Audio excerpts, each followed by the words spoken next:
Welcome to your Monday Night Fulham Fix, the fortnightly show all about Fulham for you guys, the fans. And joining me today, once again, the man, the myth, the legend, and now recipient of the Forever Fulham Award, Sean Davis. How you doing? Good. Happy New Year. To you too, good man. To Did you have back. a good one? Very good, thank you. Very pleased good. to have you here. And our guest today, journalist and football insider for the highly successful Bleacher Report, but more importantly, Fulham fan, Mr. Dean Jones. How you doing, Dean? I'm very good. Thanks for having me on. No, thanks for joining us. First up, I'm going to start with some congratulations. Congratulations to you. Your family's going to be expanding. What a way to start the year. Yeah, so I've got one boy already, he's 2, and we've got another boy coming in May. Last day of the season actually is due, so hopefully he comes a day later so I can actually go to a game on the last day of the season. Well, that's important. But I'm a bit worried also about the playoffs because potentially the birth could clash with a playoff final or something like that. So what do you do at that point? Priorities right. Yeah, she'll be all right. Yeah. Send someone else. They'll be absolutely fine. Sub in. No, but congratulations. No, thanks. And, another Fulham fan. Yeah, well, this is what I'm saying. Yeah. Although we did see that you were... so we had an interview with you in the programme not long ago, and you mentioned you're slightly worried. Because at that age, they're playing FIFA, they're talking, it's the big clubs and stuff. You want to get in there early. Yeah, it's like my Fulham, nephew. In his brain. My nephew's not sure he supports, and every week he's like, PSG, what? Man City. No, you don't. You support Fulham. Like, it's your local team. He's like, they're rubbish. Like, I want to watch Neymar or I want to watch Aguero. Disclaimer, we don't believe Fulham are rubbish. No, Just absolutely put that not. straight in there. This is the thing, though. This is because of FIFA and stuff like that. Like, kids' perceptions of football were totally different to when we grew up. I suppose I've got 2 nephews. One's Fulham, one's Chelsea. So you've got a favourite nephew and a nephew you hate. Dad's QPR, so it's even worse. Yeah, disowned him anyway. You've got it, mate. You've got it. Well, look, congratulations on that. Thanks, you make sure you it. get in there early. And don't worry, you'll have a Fulham kit. Make sure they're donned, both of them. Yeah, absolutely. And congratulations to you as well, Sean. Forever Fulham Award, an award literally given to Fulham legends and heroes of the game. And that must be a really nice feeling for you, knowing that. Because not everyone's going to get there. There's certain players that play for different clubs and never really leave an impression. But that's, you are meant so much to Fulham fans and to Fulham as a club itself. So that must feel great. Yeah, it was a great day. It was a great day. Big thanks to the club, especially David Daly. Top man. Yeah, very top man, nice guy, a Fulham fan, been here for years. Knows his stuff. I thoroughly enjoyed the day, and thankfully we got the result as well. Yeah, it would have been a bit of a dampener if we didn't get the result. It wasn't the greatest of games, but 3 points, clean sheet. That was the main such thing. A pro, like you're getting an award, but you're still talking about the game. Yeah, no, it was good to be out on the pitch, to be honest. Yeah. Seemed a bit strange with obviously I've been a fan watching with 3 sides, but being on the pitch and then one stand down, it was a bit weird. It's odd, isn't it? Yeah, it was very odd. Yeah.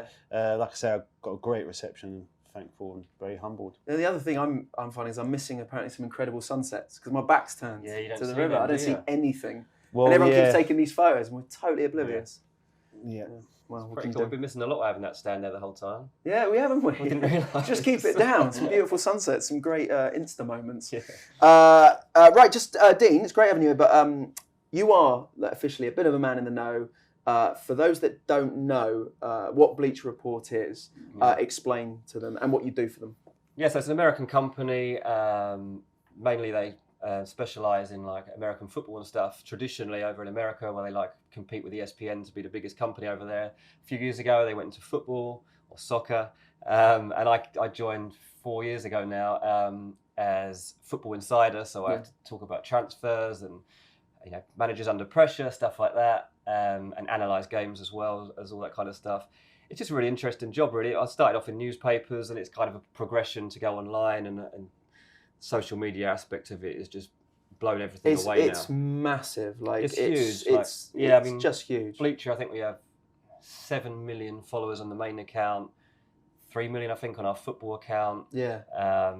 And to be honest, social media is our main thing now, and everything else comes on the back of it, just because that's where everything's heading these days, and you just got to go with it. You've got to move with the times. If you stick with traditional news formats, you're just going to fall away. Absolutely, and you guys have smashed it out of the park, including your podcast 2 Football Ranks, which is I think currently number 2, is it? Yeah, we up for an award actually a few weeks ago. We lost out to the Peter Crouch podcast.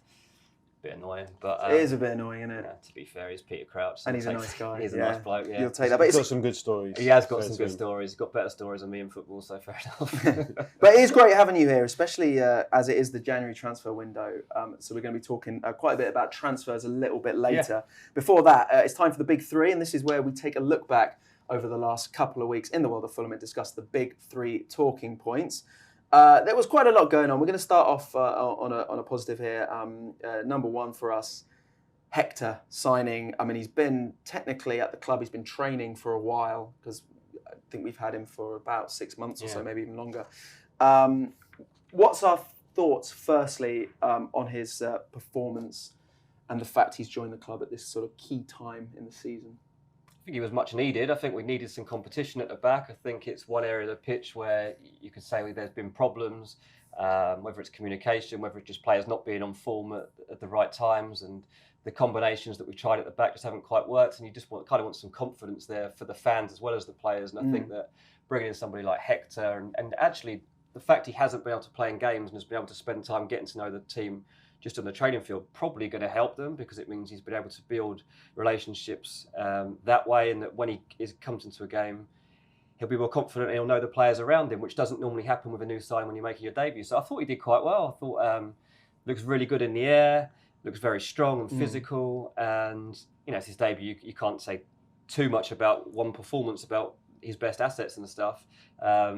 Possibly at fault for the goal where he's tried to get in front of the bat to cut it out. Yeah. But I actually thought it was the right thing to do. And I quite like the fact that that's where he tried to win the ball. I think that it shows where his mind's at and that he's trying to intercept things rather than just sit off and kind of knock it behind for a corner, which is what a lot of defenders would have done in that situation. So, yeah, I'm optimistic and I'm just pleased, to be honest, to have some more competition back there. And do we see him slotting straight into the squad? Because he's been training with them for so long, surely Scott Parker would have that in mind if he can just drop him straight in the training. I think it was a great chance for him to play, especially the FA Cup. Yeah. I think if it was a league game, I think he probably would have been on the bench. For me, I like Remit more, so I think they kind of go to well, good partnership. I think it's much needed that centre halves come in. I think a few or another. Normally, you have 4 centre halves at the club, and it's good to push the other centre halves because they know if they have 1 or two bad games, then there's someone on their coattails itching to play. And he's probably been there so long; it must have been the most frustrating period of time for him to just be training and watching games.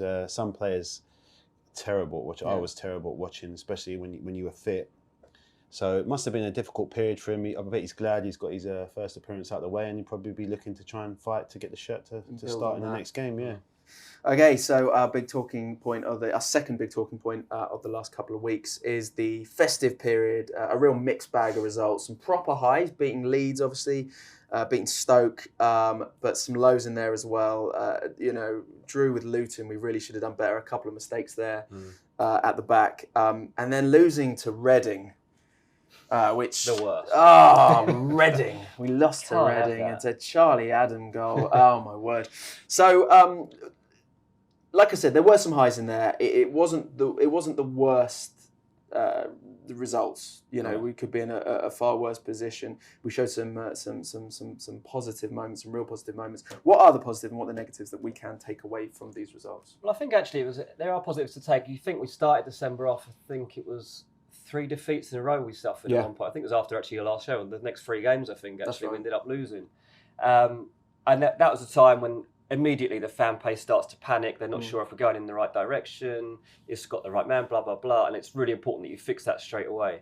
And I think that they've shown that they've been able to grind out results a couple of times, which is encouraging. There's been quite a few times this season when Fulham, rather than blow teams away, have just nicks the odd win. So we can grind out results. So I think Fulham are in a good position right now without actually playing their best so far. Yeah. And yes, there's frustrating results. Like you say, the draw with Luton, that's really not a great result. But at the end of the day, at least we got a point out of it. We didn't play well. We still got a point there. Yeah. The defeat to Reading was disappointing. It was. Stoke, we didn't play well, but we got the win. So I think that if you look for a positive, our best performances have to come in the second half of the season. Like, there's a lot of lessons to have been learned from Scott in this half of the season. He's still finding his feet as a manager. He's still trying to work out his best combinations. And don't forget as well, he's had such key midfielders missing. Yeah. And I think that was kind of, people didn't talk about that enough. I think that if you haven't got Harrison Reed, Tom Kearney, even Bobby Reed was missing for a bit. I'm forgetting someone else. Harry Arter. Yeah, sorry, Harry Arter as well.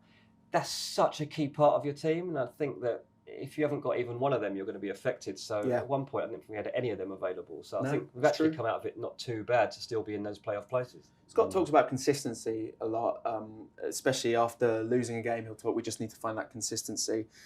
A lot of people talk about the consistency thing. Sean, as a player, is the consistency thing something that just clicks? Can we? Is that just something that suddenly the team gets it? It's momentum.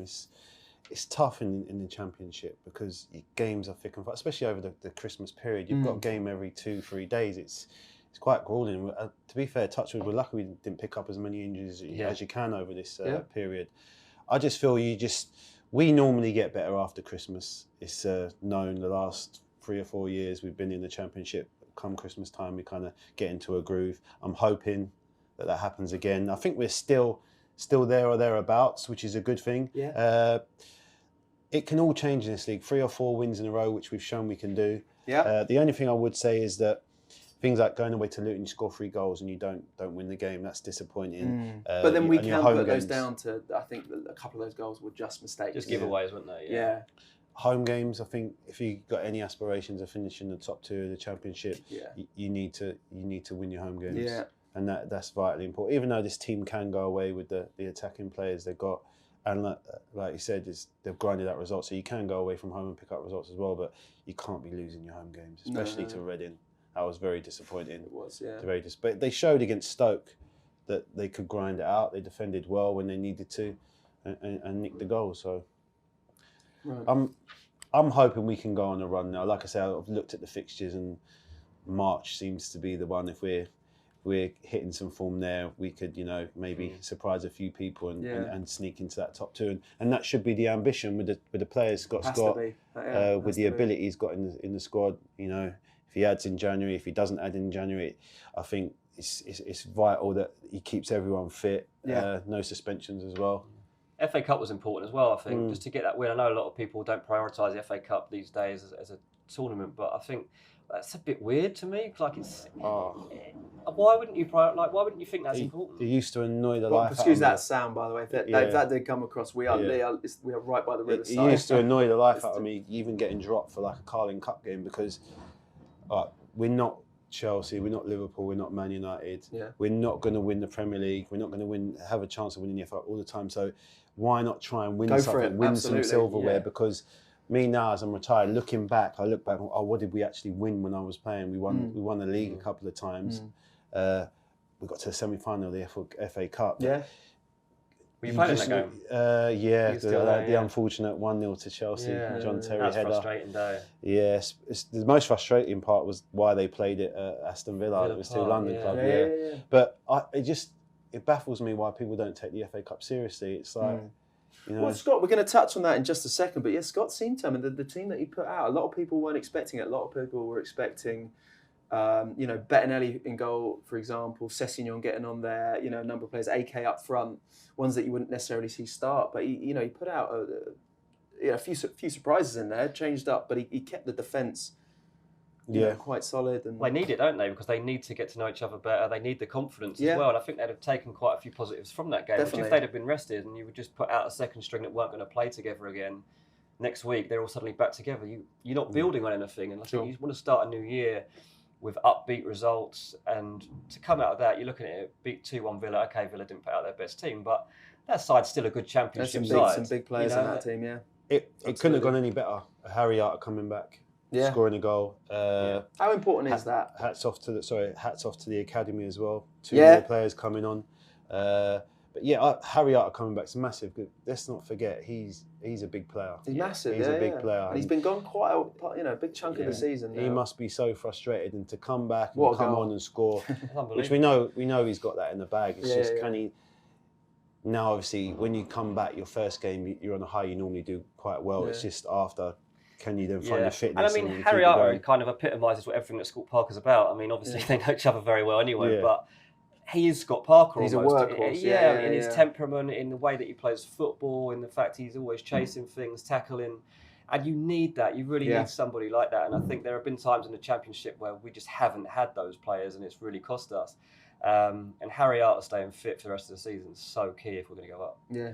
No, agreed. You mentioned as well the academy. That is our third big talking point of the last couple of weeks. Is the fact that they got involved as well recently. We saw Matt O'Reilly and Luca de la Torre playing in a couple of the games as well. Mainly against Villa, we saw Luca de la Torre coming on. I thought he looked really, really solid.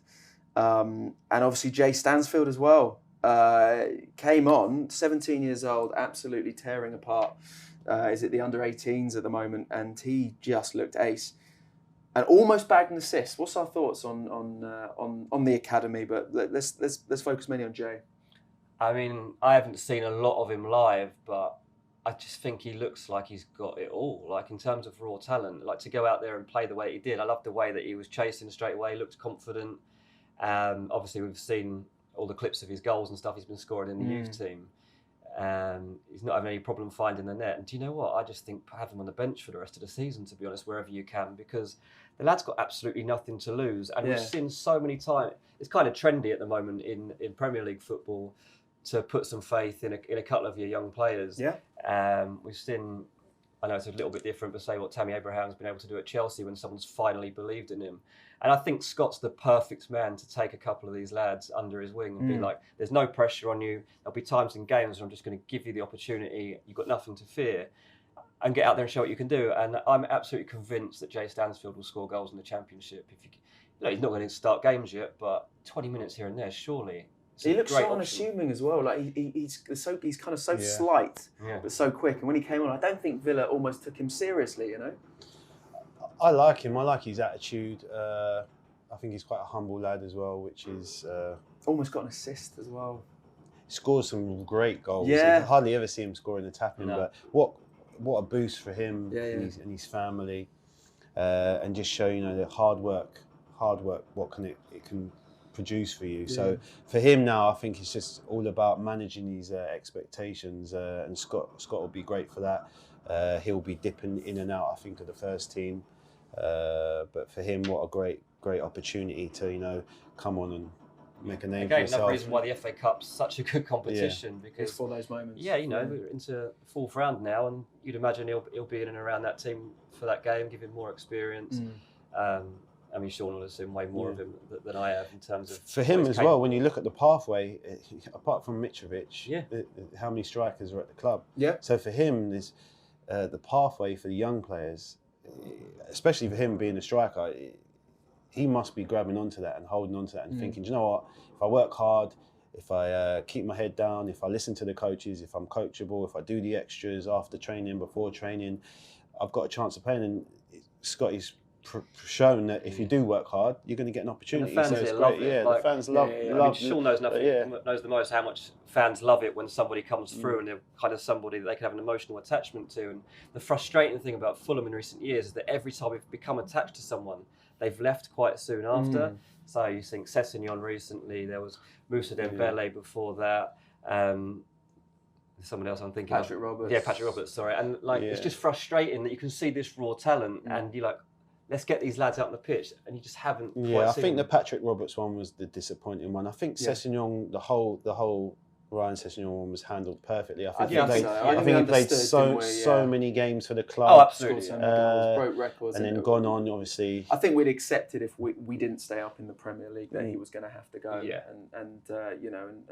I think it's nice that there's so much love for him. Even now, when you see him score for Spurs, the love on Twitter for him is... But I can think of Dembele, and now they're talking about him as like a £50 million striker. We only had one real good year out of him, really. And at the time, people were talking about him and Cauley Woodrow as the great future of Fulham and stuff. And we just didn't really see enough of him, and it would have been great to even got another year out of him. So, I just hope people like Jay, we can at least get a few years about. I understand how football works, and people to come and poach your best players potentially at some point, but let's enjoy them while they're here. Yeah, I think it's important though for any young player, not just at Fulham, it's just to play as many games as you can, because now if you haven't played 40 or 50 league games by the time you're 19, 20, you're considered as old, really. The way the future's going with the England sides, under 17 and under 18 and under 19 winning tournaments and stuff, if you don't get those league games in and that experience in, you kind of lose out a little. You lose out a bit. So fingers crossed, I think he's at a good place here, and like I say, you can't say how good the academy's done. Hugh Jennings and the team done there. Fantastic job. Yeah, fantastic job. Absolutely brilliant. Just quickly, fourth round is drawn tonight. Who would you like to see us drawn against in the FA Cup? Continue our run. Would you like a massive team, or would you? QPR home, yeah.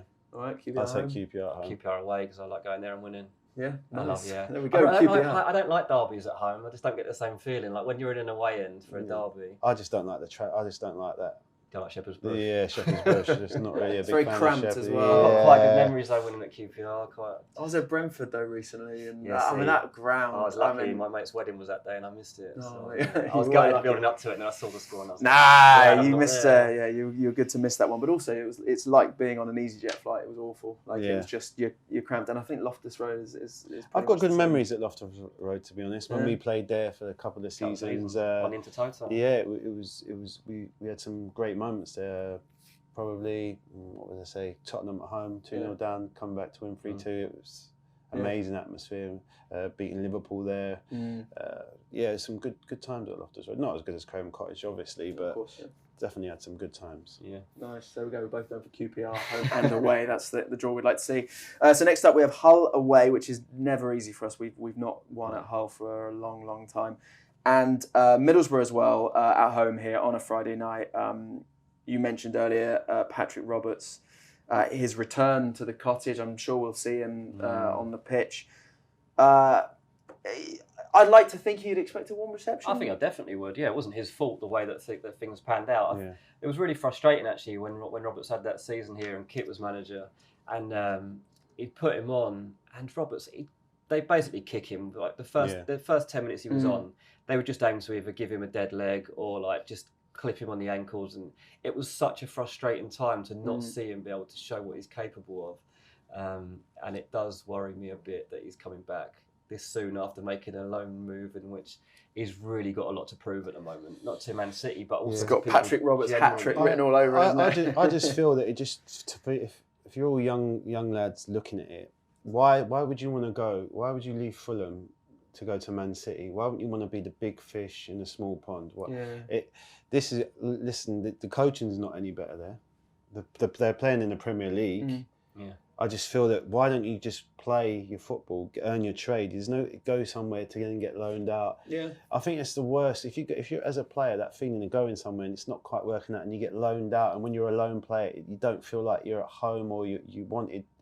I just feel for young players now, don't always think that grass is greener on the other side. And I not so much made that mistake, but I obviously took an opportunity to go to Spurs and it just didn't work out. And obviously, but you'd had a few years before that. But I just feel the young players don't always be eager to go, straight away. Learn your craft, do it the Ryan Sessegnon way, and I think Fulham have proved that they've got that track record now. And hopefully the younger players will see that listen, we're not going to stand in your way, but learn your trade, get your experience, and then at the right time, what's good for you, us, and and it will all work itself out. And I think too many people in a rush to go somewhere else to then play in their under 23s or get loaned out. It just makes no sense to me. I did feel for him though when the moment he went straight out on loan to. I mean, it's basically Celtic, wasn't he, for a while? What do you expect? You're not going to go straight to Man City's first team, are you? So. I'm looking forward to seeing him though, because I actually want to see what kind of player he is at the moment. He's become, we don't really know because we haven't seen him up close, and I think it'd be interesting. Like, is he the same jinky player that just tries his luck and gets past people, or has that kind of been coached out of him now? But what can we expect from these two opponents? We've got Hull, you've got Middlesbrough at home. I'm thinking Middlesbrough on the Friday night. I would like to think we could do that quite comfortably. Hull away. It's going to be tough. Point from Hull, like we just don't do well at Hull. You take a point away from home and win your home games. When the Middlesbrough, they drew in the FA Cup, didn't they? Against, so when's the replay? Is that coincide with them playing? Do they play on the Tuesday and then Friday, or possibly? Yeah. So listen, they've hit a bit of form. They've been struggling. Obviously, they've got two ex-players there, Jonathan Woodgate, Robbie Keane, so they're new to the job as well. But Friday night's always a bit special at Craven Cottage, and you'd like to think that the lads will be up for it. And I'll be confident of that. I'll be confident we can go into that game. Definitely. And 4 points out of those 2 games, I think you'll take, and then potentially Cheltenham. I think Cheltenham will obviously be moved from its original time, but that one to come as well. So yeah, I think we've got a nice run of games there. I think that, I say, the optimism after the Villa result, you can start to think that. And like you said, with players coming back in from injuries and stuff like Arta. Right, it is the start of the January transfer window as well, which is a funny time for a lot of clubs. Now, Dean, as someone who is behind the scenes, how does it work? Like, with regards rumours, who gives you rumours? Because if anyone follows Dean on Twitter, you're constantly throwing out rumour of this happening, rumour of this happening. Where does it start from? Are you getting phone calls? Are you just plucking them from elsewhere? It's a mixture, really. It's a really difficult thing to get into initially, because as a journalist, so I started off on like Sunday newspapers, and you kind of just think, oh, I'll just call some agents and like try and get them to tell me what's going on with their players, and they start telling you stuff, and you realise that they're just lying to you. And like once you start, you can quite quickly get a lot of stories wrong. So you start to realise like who are the good guys, who are the bad guys. Agent-wise, who you can trust. Basically. And you're better off starting off further down the food chain, so the smaller players. And so like I started off doing a lot of transfers around like League One and Championship clubs, just because it's more in the interest of the agents to kind of give you the truth, because they're not looking for big money moves at that point. Now as it stands, like a lot of the transfers that I get, I just get phone calls basically from either agents or people that work closely with agents. So there's a lot of people that aren't. So they come to you now. Yeah, a lot of the time they'll just call me up and say, because it works both ways, because it's often in their interest to know what I'm hearing from other places. Right. So they'll be like, have you heard any movement at this club? Like, we're trying to get someone into that club. Do you think something's opening up? And on the back of it, another way that you hear things is that a transfer rumour will be out there somewhere. And there is more and more stuff that is hard to believe. Like 10 years ago, like most of the transfer rumours that came out had substance. These days, it's not so much the case, but you still got to check it all out, because if you ignore something and it's true, then you can look a bit silly. Yeah. So it can simply be that you put in a call to an agent to check something out on one story. They tell you it's right or wrong, but as a part of that conversation, they'll have players at all different clubs, and you'll suddenly get 5 or 6 stories from one conversation. It might not even be their player. It'll be that their players at a club heard that so-and-so's leaving. So it's just a knock-on effect, really. It's a tough time of year, because you're still trying to wonder what you believe, because people do self-serve as well, and they do want, maybe their player wants a new contract at their club, or maybe they're actually trying to get them in somewhere else, and they're just trying to generate some interest. Sometimes you must feel used by them. Absolutely, yeah. You're a tool in order for players to get new contracts. I can deal with it at this age. Yeah, that's fine. But no, it's good fun though. I think it's a month when. Do you ever sort of tell certain agents off? You're like, oh, you said that to me before. I know exactly what you're doing. Yeah, you're going to give me something right, or else we're not going to talk. Yeah, like people laugh about it, and I mean the big thing, obviously these days you get the backlash on Twitter. So there was one example last year when I was told there was no chance of Nicolas Pepe joining Arsenal because they just didn't have the money. So like I do this like transfer radar. It's like never happening. Nicolas Pepe to Arsenal simply don't have the money. So of course he joins Arsenal, and suddenly you get like 1,000 screenshots, people saying you don't know what you're talking about. But like even now, I speak to those people, like, they didn't have the money. Like they've just somehow been able to come up with this payment plan over 5 years that means they're going to be able to do it. And they're also like massively overpaid for that player as well. So it's difficult. Sometimes you just got to suck it up and be like, okay, I got it wrong. That's how it goes. Part of it, yeah. It must be a weird time for a player too, as well. Do you ever hear, like, when you're at the club, do you ever hear like rumours about yourself from other clubs that you just know aren't true? Yeah, not personally, but yeah, there's some, you think, wow, that's never happening. As a player, you think, where's that come from? But like you said, there's always a motive behind the story. There's never normally no smoke without fire. It's either the agent wants to alert other clubs that this player might be available when they didn't think he was available, or they want the club to get a little bit scared, so then they offer him a new contract. It's not, to be fair, January's it's a difficult month. Yeah. I don't see a lot. It's mainly loans. Yeah, a lot of movement doesn't really happen. As a player, you don't really expect too much movement to go on in the club unless a new manager takes over. Yeah. Like for instance, I don't know who would I think now is going to do a lot of business. Not too many, but maybe Carlo Ancelotti at Everton because he's just come in, or Frank Lampard because the ban's been lifted. Do I see any Mourinho, other? Spurs. Mourinho. But I don't think. Quite Spurs. Daniel Levy's not really a. As a player, though, do you, when they say a big transfer speculation, say like Saha when he was leaving, stuff like that, like, does it like make its way into the changing room? Like, what happens? Do you like have a fun about it, or do you ignore it? Spills over into banter, right? And like for Louis, Louis, you still here? Or I thought you were going. Because that went on for ages. You're not good enough for them. Listen, the dressing room was harsh. Yeah, I bet. Harsh, but great at the same time. Yeah. So obviously, I've been in dressing rooms at Fulham where you've lost some big players, and you're like, how have we let him go? And you know, especially Louis Saha to Man United, that was, and then him coming back and scoring, that was even worse. But the January, not so much. Obviously, No. For me, one of the ones was when we was at Fulham, and then we signed Van der Sar, and it was like, oh my god, that's insane. Yeah. Coming from like little old Fulham in the third division, and now we just signed Edwin Van der Sar. Yeah, that must have been very surreal for you. Yeah, it was. It was strange. The one that surprised me most was we signed Steed Malbronk. You didn't really hear much about him. And then his first training session, I think he's nutmegged about 4 people just in the circle. When you had Lee Clark wanting to kick the life out of him. So yeah, that was one of the ones where you thought, oh wow, we've got a player here. I think it's his birthday today. Yeah, he sounds 40, doesn't he? Yeah, happy birthday, Steve. We got a player here. It was like, oh wow. I'll never forget the first time Louis Saha trained, but he didn't come in January. It was pre-season, and I think Cookie and Kit Simons come off the training pitch thinking, oh my God, I hope they have to train against that every day. Yeah, like it was that good. Louis Saha, wow. Oh yeah, it was unbelievable.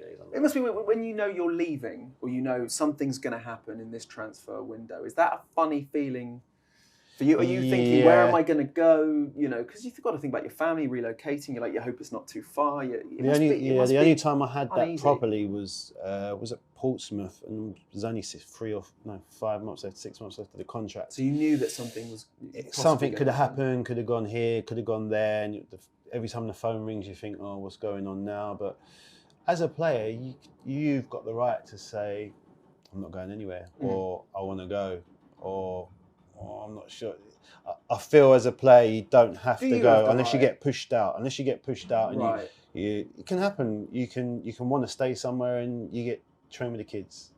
It happened to me at Spurs. You get trained with the kids, or you're not involved, and you kind of feel embarrassed. And then do you dig your heels in, or do you go, or do you want to play, or you're not bothered? So there's so many scenarios as a player, but I was always one. If I weren't playing and you're not treating me with any kind of respect, I'll just go. Able to leave. Yeah. Oh, crazy. Dean, are there any? I just want to know any big transfers that you can genuinely see happening that this window. This is across the whole of the EFL. Anything that you think, right, there's some real legs in that? I just think that like a lot of the business that will be done in this league is loan deals, because anyone I speak to, like quite high up at clubs, says that it's for a championship club. It's such a difficult balance because your aim is to get promoted, to make it into the playoffs for so many clubs, and basically the top half of the table all chasing the same thing. But if you miss out, you can't be tied into big contracts because so much will probably change in the summer, from the manager to the playing staff, that you don't want to be left with big contracts. And you've seen so many big teams fall away as a result of doing that. So many clubs just look to do loan deals now in January to help them in the second half of the season, and they'll all have with a view to buying at the end of the season if it still fits their plan. So, for example, Stoke, I think that they'll do some really clever business in this window. Michael O'Neill got in there, and he's got a remit to sign players, and he's basically using his contacts to try and make smart loan signings. So I know that he's gone straight to Liverpool pretty much as soon as he's got in there and been like, who is available? Sure. And then you see Curtis Jones is one of the players that they thought they might be able to get. He scores against Everton the other day. Maybe that won't happen now. But there's players like that, and Ryan Brewster at Liverpool looks like he's going to Swansea. So I think there's so much talent on the fringes at big clubs that championship clubs now see that they can get hold of. Yeah. And I think if you're maybe Leeds or West Brom as well, and you think, right, we just need a couple more because you've got the momentum of the first half of the season. Now you need to stay ahead of the pack, which is such a difficult thing to do. Your squad might start to tire. What do we need? So again, loan signings is often the answer. What's your favourite Fulham transfer of all time? As a massive Fulham fan. Is there anyone that had come? I mean, to be honest, the one Sean's already mentioned it. The Van der Sar one. I remember I was on like a lads' holiday in like Ibiza or something when I was about 17, and I remember coming back and like getting off the plane, going into the airport, and like back page of the papers like Van der Sar joins Fulham. I was like, what? Yeah. Like, and it was kind of like the first time you realise that we meant business. There'd been all the talk about Fayed, like we're going to be the Man United of the South, and all that kind of stuff, and didn't really know whether to believe it. When you sign Van der Sar, you're like, that was huge. We mean business here. Like, this is ridiculous. I remember signing Paul Pesky-Salido, I think, for £1 million. That's one of my. He's one of my favourite players. Huge. Chris Coleman came in, I think, for what, £2 million. Yeah. And as a young player coming up, you're thinking, oh my god, like it's it's amazing.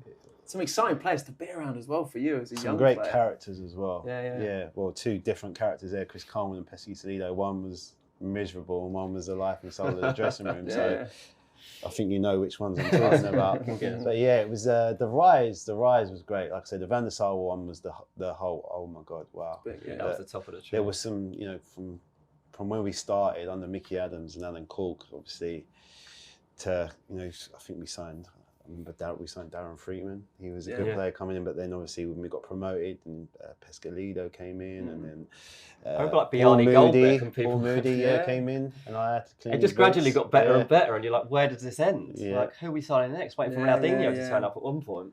I remember for some reason one of the ones that really stood out for me was Berbatov as well, because again that was something that you just didn't think was going to happen. I wasn't sure about it because it's one of those players where you think, well, do we need a player like that right now? But and why is he here? But then at the same point, him arriving was like, wow, it was Berbatov's here. Like it was insane, and then it almost didn't happen, or for whatever reason, then it finally went through, and it was like I remember thinking that's a surreal transfer for a Fulham fan. From a fan's point of view, they always want one in January, don't they? Because it kind of if you don't sign anything, it's like a deflation, isn't it? It's like when we signed Jari Litmanen. Yeah. Jari Litmanen. Yeah. He was here, wasn't he? But I don't think he even played. Did he play against? But I'm literally just trying to think. Yeah. Took me back. Like I can't remember what happened with him, but I think he might have been a January signing or something like. Was it Jari? It was, wasn't it? Yeah, I'm desperately trying to think. I don't think he played. If he did, yeah. Anyway, you just get someone through. Yeah, there's just some signings that you just make to almost make a signing. Yeah, and it's just like don't need that person, but fine. Other things as well, you could play someone a couple of weeks before the transfer window opens. I remember we played at Craven Cottage. We played against Bristol Rovers, and Barry Howes absolutely destroyed us. And then we signed him for £2 million or whatever it was. Like 2 weeks later, and he came in. It was like so those things can happen. The rest is history. Obviously, Harry Bowles. Right, so Dean, you are a massive Fulham fan. So how did you get into supporting Fulham? Is it in the family? Is it your dad? Yeah, it's a mixture of things really. So my mum's from Fulham, like a whole family grew up in one of the streets that leads down to the stadium. So like whole family like that side supported Fulham. My dad actually supports Man United. So when I was a kid, I'd go to a lot of Man United games with my dad, but like it's obviously way too far to go. So quite a lot of the time we just ended up coming to Fulham anyway. And I was mascot we played Cambridge. It was like I was 8, so it must have been like 1990 or something like that. It's like an FA Cup first round. There's pictures of it, and like there's barely anyone here. Like we drew 0-0 with Cambridge on a Friday night or something.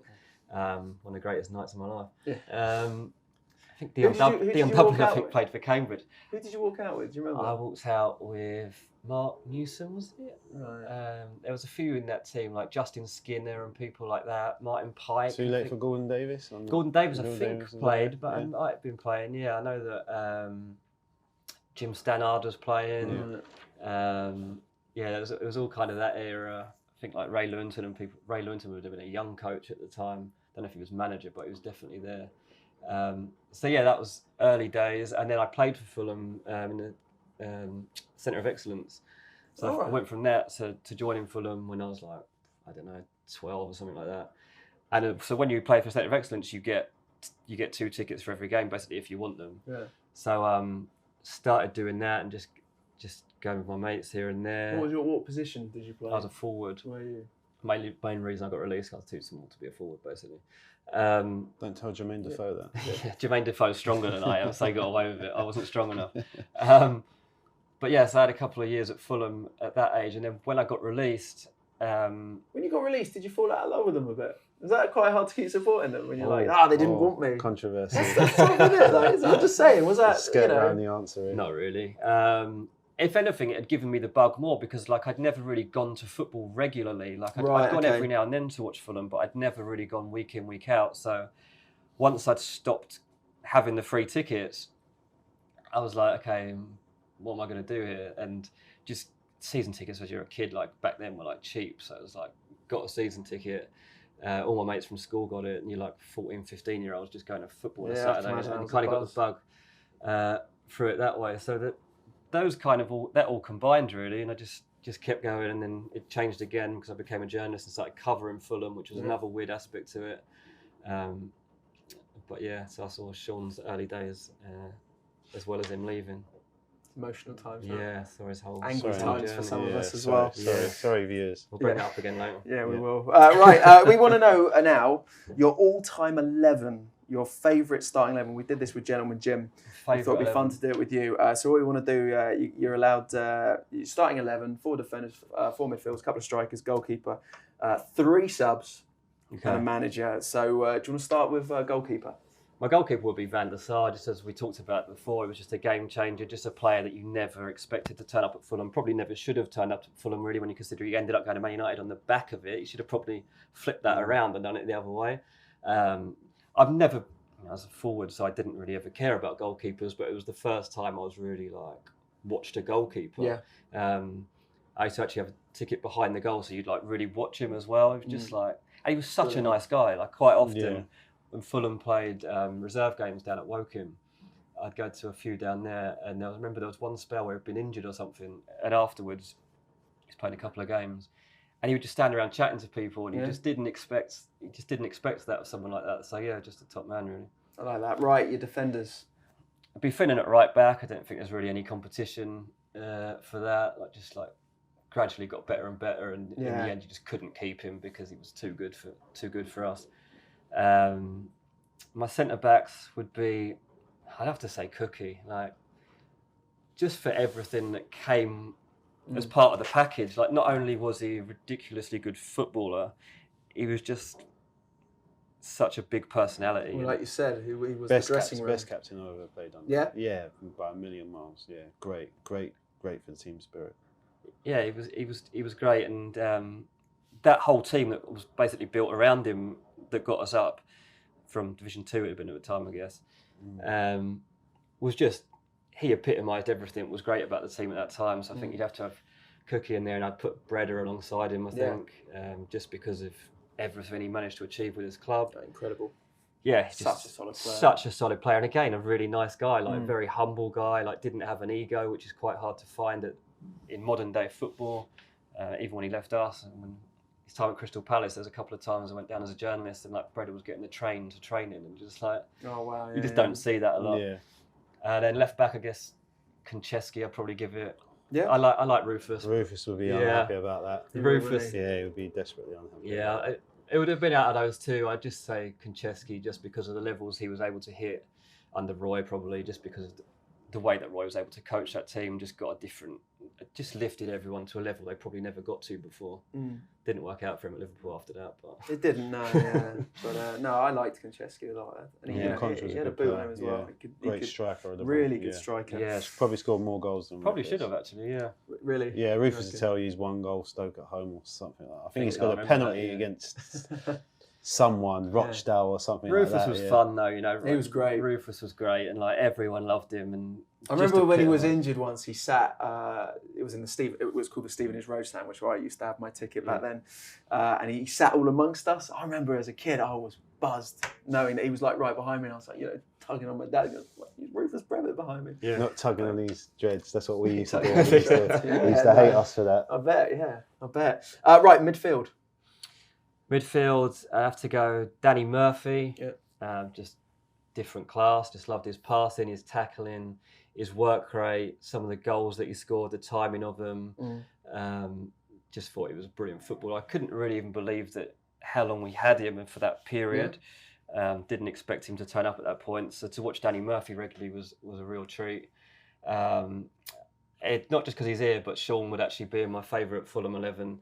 Oh, get in there. Jim didn't put me in. Congratulations, That's one. You're welcome, Fantastic mate. stuff. Cheers, fella. The thing I'll is with pay you Sean- after. Yeah. The thing is with Sean, so like I was saying before, like there's not many times a Fulham fan you've been able to see a player come in, have an emotional attachment to someone, and then see them explode and actually care about the club. And Sean is one of the few people that I think, like, even though he ended up leaving in circumstances which not every Fulham fan would have accepted at the time, you can see it as you look back on it, like, as you see as a professional why you would have moved. Like, it's fine, but in terms of what Sean was able to achieve and like the goals that he scored to get us promoted, like massive goals. Like the Wimbledon they game. Were good. They were very good. But that season, that was probably my favourite season ever watching football, like especially watching Fulham.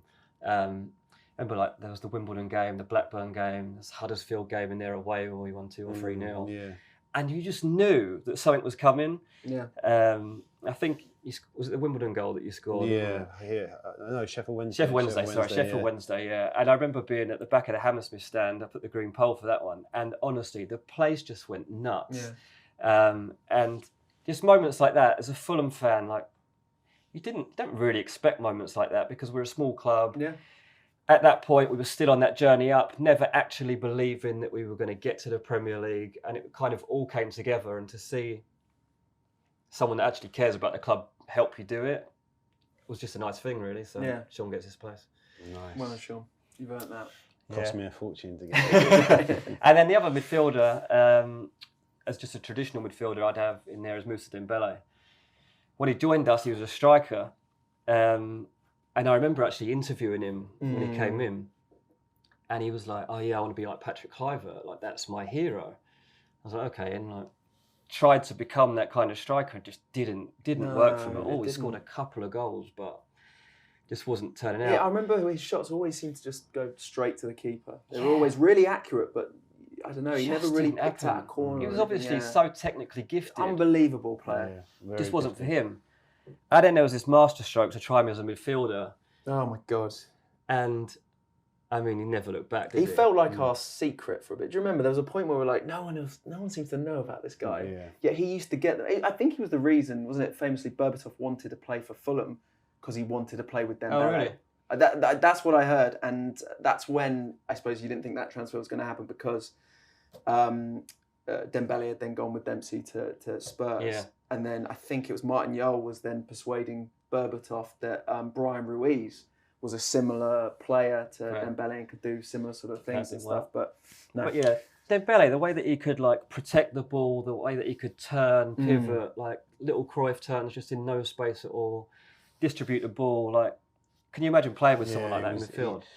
You'd have total faith in giving him the ball in any area of the pitch. I think what stopped him from being top was probably just lack of maybe goals and assists, but as a player to play with, he's probably a dream because you just pass it to him anywhere and he'd keep it safe. Player's player. Yeah, he was very, very gifted to watch. Lovely to watch. Left footers always seem to be better to watch than right footers, don't they? Always seem to be a bit more smoother. But yeah, he was definitely a fan's favourite when he was here. Definitely. I think even was it at the Spurs team when he sort of left Spurs, I think he was every Spurs player's favourite player. Yeah. Everyone loved him, and he did really well. But anyway, the other midfielder will be Steve Malbronk, like it's probably the top of a diamond or something like that. Like, Steed was just ridiculous. Like again, like the way he could beat players in tight spaces, his little step overs, his jinking runs, the goals that he scored. You know, so small but so strong. Yeah. Sean was talking about him obviously and saying like what it's like to train with him. Like I can't even imagine. He was very gifted, very quiet guy. Kept himself to himself. Came in, done his work, left. But what a player! Yeah, what a player! And it took a player to take Lee Clark's role because he kind of came in and kind of was the one who kind of edged Clarkey out. And Clarkey was such a fantastic servant for the club over many years. And he was probably Clarkey was one of the best players I played with, just for a simple his touch and he had no pace. He was like. It wasn't quick at all, but Steed had that pace as well, and he had that kind of knew he was a good player. It was like you give him the ball, he'd twist and turn. It was Wasn't he? Again, I hope I get this right, but I'm pretty sure Tony Blair name-checked him once as his favourite footballer. Really? Someone might have to Google that, or someone might know, but I'm pretty sure. I remember reading that Tony Blair's favourite player was Steve Malbranque. So Tony Blair was a Fulham fan? Blair? Well, I don't know if he was a Fulham fan, but he just name-checked Steve Malbranque. And it was pretty random from you. That's random, yeah. It's like my Yari Lippmann shout I might have dreamt this. Yeah, this might be a dream. All right, on that note, let's move on to strikers. Yeah, the front two, for me, I mean, Louis Saha's just got to be there. Like my favourite Fulham player of all time. Just don't take that personally. He's my favourite player. He was just outrageous. Yeah, like, he's brilliant. He could just do anything. I remember, I think it was his debut against Cruyff. Yeah. We won 2-0. And I just remember his movement was ridiculous. He could smash it with both feet. He could head it. He could turn. He had ridiculous, like, everything about him. His touch. And you didn't know a lot about him, really, before he came in. And it was that era. I guess Malbranque was a bit similar. And, like, Tigana brought him in, and you didn't really know what to expect. And he was just ridiculous. I think he took penalties with both feet at one point, didn't he? So, yeah, left foot and right foot. We didn't know. We asked him what foot you, Lou. We thought he was left footed. He went, no, I'm right footed, but I injured my right ankle for ages, so I just started kicking with my left foot. Yeah. Really? Wow. But yeah, Louis was special. He could do anything. He could leap, can bring it down. He was powerful. No one liked playing against him, especially in training as well. No. But he was dedicated. He worked hard. He always put in the extra graft, shooting and finishing after training. And again, I don't think anyone blamed him on when he moved. You know, one of those things people were gutted, quite rightly so. But, you know. It's a Man United come, you're going to go at the end of the day. But I remember, obviously, there was our first game in the Premier League as well. Yeah. At Old Trafford. He made the bad ball look good. He did and all. Do you reckon? Yeah, he did. Yeah, he had explosive pace. And that's probably that. When you're that explosive and that powerful, you do pick up injuries, and that's probably what maybe stopped him from his name being on more people's lips. You know what I mean? Because he did have a good record. He won a lot of things at Man United. And he did, the Champions League finals and won. He had a bit of bad luck with played for France. His knee. So his knee, little hamstring injuries. Yeah, he had a few niggles. But it made me laugh as well. Like he was literally on his toes. Like I know people say like always be on his toes, but it was like he was constantly on his toes, ready to go. When he would sprint, like he just ate the ground up. It was ridiculous. I'd like him up front, and I've just got to put Mitro in. I've got to put someone in from this current team. I don't know how those two would actually team up. It'd be interesting, wouldn't it? It'd be interesting, but I think he'd hold the ball up. Yeah, I think Saha playing just off Mitro would be interesting at least, and they'd make some goals out of nothing, wouldn't they? They would. That'd be amazing. Wow, that's one hell of a team. I love Mitro, so yeah. It's fantastic. All right. On the bench. On the bench, give us your three subs. I've got to have Pesh in there because Pesh growing up was when I was like proper kid, watching this lot get better and better. Like Pesh was ridiculous. I said like I was a forward at Fulham and told I was too small, but I was like, Pescasolido's not much bigger than me. Yeah. They were like, yeah, but he was so nippy as well. He's a bit better than you. So yeah. Must have been hard to take again. Nah, fair enough. He scored some great goals, didn't he, as well? That one against Liverpool. The Liverpool curler. Great ball into him, though, wasn't it? It was a great ball into him. Was it Lee Clark? Was it? I think I have to have Kearney on the bench. Like, I'm pretty obsessed with Tom Kearney. So he's great. And then it's a tough one. My third sub, like I'm going to put a defender, but I wanted to put Paul Brooker on there because like he was actually my first player. So when I started getting those tickets in the Centre of Excellence, like Brooker was in the team. And I just remember I didn't have a clue who he was really. I was like, this lad is ridiculous. And he was sub quite a lot. Yeah, he used to come on. He was nippy when he could dribble with the ball, had a kind of mop of a hair. Bosley used to call him. He was a good player. I always thought, like, fancy myself as a scout or whatever. I think, that lad's going to go and do big things. I don't even know really where he ended up. Yeah, no, I think did he end up playing for Brentford for a little bit? I'm not sure. He went somewhere else and played, but yeah, he was quick, pacey dribbler. But yeah, Alan Goma is my eventual sub, I think, just because I needed some solidity on this bench. Okay. And Goma was ridiculous, wasn't he? He's just like, you're not getting around him, even if you're Pescasolido. Another nice fella as well. Yeah, lovely fella. Lovely fella. And well, finally, manager. Who's managing? Managing? Well, he's already in the team, but I'm going Cookie. So he's a player manager. We'll get your whole. There we go. There's Christmas just, party would be great. Look at that. Well, this is the thing. So, like, I got to know Coleman pretty well when he became manager. So I was covering. That was the spell when I was really like covering Fulham on a weekly basis.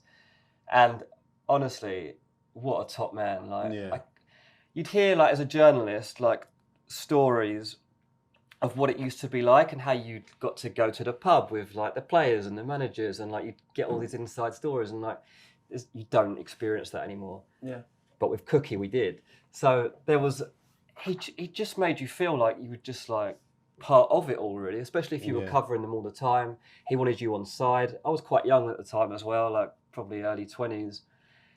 And I was like, I remember interviewing him a few times on Sky and stuff, and he'd always like make sure he'd be like, let me see your questions. I'd be like, oh no, you need to ask me about this. You need to ask me about this. Ask me about Saha. Like, I want to make sure that like he made those quotes like Saha's leaving over my dead body and stuff like that. Nice. And even though like as a Fulham fan, like that was amazing to hear someone talk like that about your football club, and like irrelevant of whether he was going to leave it. Like you knew that you had someone in there that believed in the club.